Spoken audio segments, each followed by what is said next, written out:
Nung ililipat po siya sa ICU, hindi ko nga po naririnig, pinapaliwanag sa akin ng mga nurses noon yung paano yung process sa ICU. Kasi from ICU, nilipat pa po siya ng NCCU. Yung NCCU, ito yung Neurocritical Intensive Care Unit nila.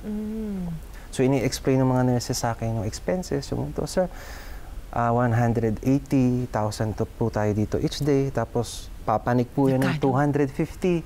Tapos, from 250 to 280. Every day po ito. Ito pong ladybug, pakimine na lang po. Tapos, paki-screenshot po pagkatapos. Ayan, guys.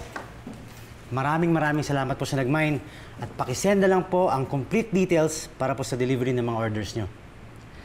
Malaking tulong po to para kay Jo. Again po, maraming salamat po. And God bless you all.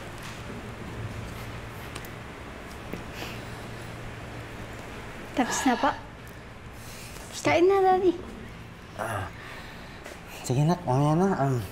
Dami ko pang ayusin ng mga orders eh. Kaya ka nalilipasan ng gutom eh. By the way, Dad, sila Tita Mara po, Tita Lavi, tsaka si Tito Georgie, dinaan po nila kanina yung kinita nila sa online selling for Mommy. Tapos, nag-organize na rin po ako ng fundraising online sa GoFundMe. Okay po ba? Teka nga dito. Thank you, ha.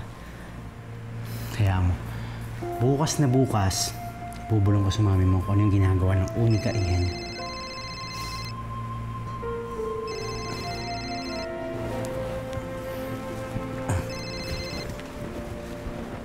Hello, Doc? Andrew? Si Jo?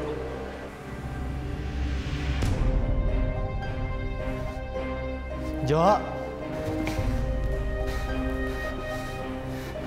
Jo? Jo?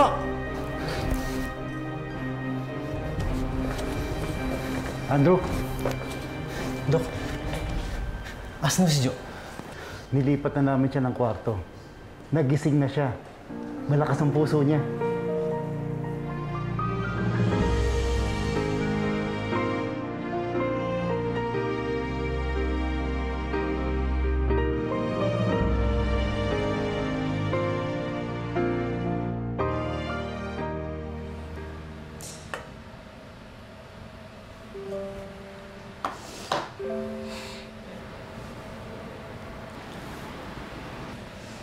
Ang ganda-ganda mo, Mommy.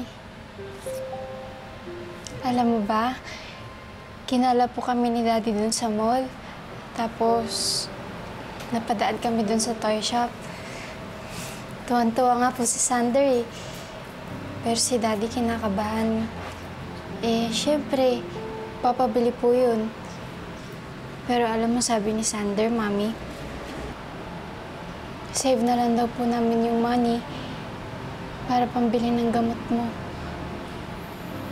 Para kasama ka po namin kumala next time.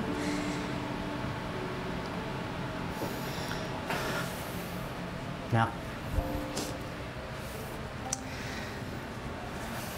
Malapit na yan. Nararamdaman ko. Malapit nang makalabas ang mami mo dito.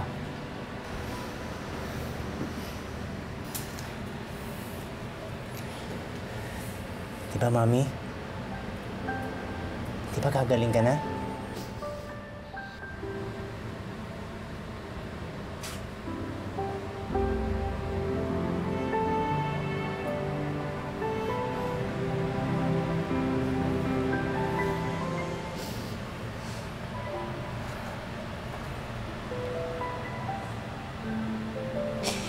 Mami, sorry kung naiiyak po ako sa harap niyo. Pero tears of joy naman po to eh.